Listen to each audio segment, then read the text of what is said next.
Hello, কেমন আছো? আজ সকালে ঘুম থেকে উঠেই একদম বেরিয়ে যাচ্ছি ব্রাশ নিয়ে বাইরের দিকে। তো ব্রাশ করে এসে এখন ঘরটা পরিষ্কার করবো। দেখি এদিকে ও বরফ খাচ্ছে। এই বরফটা ঠান্ডা বরফটা কিভাবে যে খাচ্ছে ও, মানে দেখো একবার জাস্ট। তো বাদ দাও ওর কথা, ও এরকমই। তারপর চলে এসে দেখি বিছানা গোছাতে, এক চুটকি দিয়ে বিছানাটা গোছানো হয়ে গেল আমার। বিছানা গোছানো হয়ে যাওয়া মাত্রই ফোনে একটা নোটিফিকেশন আসে, তার সাথে সাথে আমি ফোনের নোটিফিকেশনটা দেখি। তো দেখেই আমি জাস্ট শকড হয়ে গেছি। আমার আনন্দের আর সীমা নেই। আমার যেহেতু আনন্দ হয়েছে সেজন্য তোমাদেরকে ওয়েট করাবো না, তোমাদেরকে এখনই বলে দিচ্ছি কথাটা। হারিয়ে যাওয়া জিনিস বলতেই এই গত 4 দিন আগে যে আমার ইউটিউব চ্যানেলটা হারিয়ে গেছিল, এটাই আমি আবার ফেরত পেয়ে গেছি।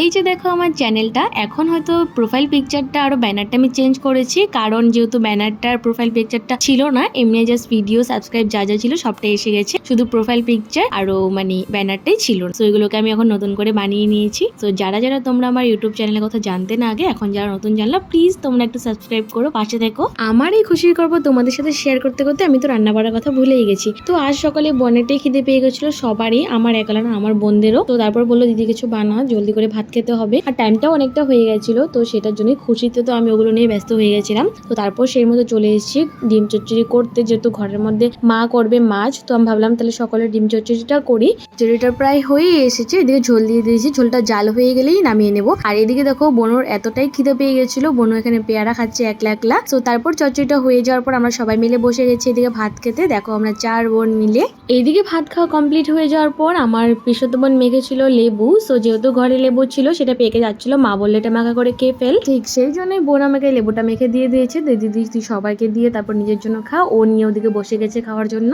সো এদিকে ওদেরকে ডেকে ডেকে লেবুটা দিয়ে দিলাম। ওরা ওখানে গাছগুলো উঠিয়ে আরো ভালো করে লাগাচ্ছিল গাছগুলোকে, যেহেতু ওখানে ফুলের বীজ পরে অনেক গাছ উঠেছে, ছোট ছোট ফুল গাছ। সো এদিকে আমিও লেবুটা টেস্ট করে দেখলাম, দারুণ হয়েছে খেতে। আর এদিকে দেখো ইনি সাইকেলে বসছে, লেবু খাচ্ছে। ওরও রিয়াকশন দেখলে তো বুঝলেই যে কিরকম হয়েছে, লেবুটা অনেকটাই ভালো হয়েছে। তারপর এদিকে আমরা সব বোনরা মিলে লেগে গেছি এদিকে গাছ উকড়েতে। তো যেহেতু এখানে গাছগুলো না অনেকটাই নষ্ট নষ্ট হয়ে গেছিল, আগের দিন ঝড়ে খুব খারাপ অবস্থা হয়ে গেছিল, তো সেই জন্যই এদিকে গাছগুলো এখন পরিষ্কার করবো সব। এইদিকে দেখো আমার দুটো রোজ গাছ ছিল, এখানে রোজ গাছ একটা মরার পথে হয়ে গেছে, মানে মরে যাবে হয়তো। তো আজকে তাও একটু ভালো করে মানে কাটিং করে দিয়েছি, প্লাস সার দিয়ে দিয়েছি, একটু হতে পারে একটু ঠিক। তো এদিকে অনেকগুলো গাছ ছিল, এগুলোকে সব উপরে ফেলেছি, যেহেতু বড় হয়ে জঙ্গল জঙ্গল হয়ে গেছিল। তারপর এদিকে এসে গেছিলাম গাছ লাগাতে, যেই মাটিটা খুঁড়েছি সেই মধ্যে বড় কনিব্যাং বেরিয়ে আসছে। তো ভয়ে তো আমরা শেষ। এই ভিডিওটা আমি আগে একটা আপলোড করেছি, তোমরা দেখে আসতে পারো চাইলে। তো এটা নিয়ে অনেকটাই কাহিনী হয়ে গেছে আমাদের সাথে। তো তারপর এদিকে দেখো গাছ টাছ লাগিয়ে দিয়েছি, আর কয়েকটা ডাল ভেঙে ভেঙে সাইডটাতে লাগিয়ে দিয়েছি, আর এদিকে বেড়া করে দিয়েছি, নাহলে গরু খেয়ে ফেলবে। কি হলো, কখন থেকে ভিডিও দেখে যাচ্ছ, কেউ তো লাইক সাবস্ক্রাইব করলে না? জলদি করে লাইক সাবস্ক্রাইব করো। দেখা হচ্ছে নেক্সট কোনো মিনি ব্লগে। আজকের মতো আসি।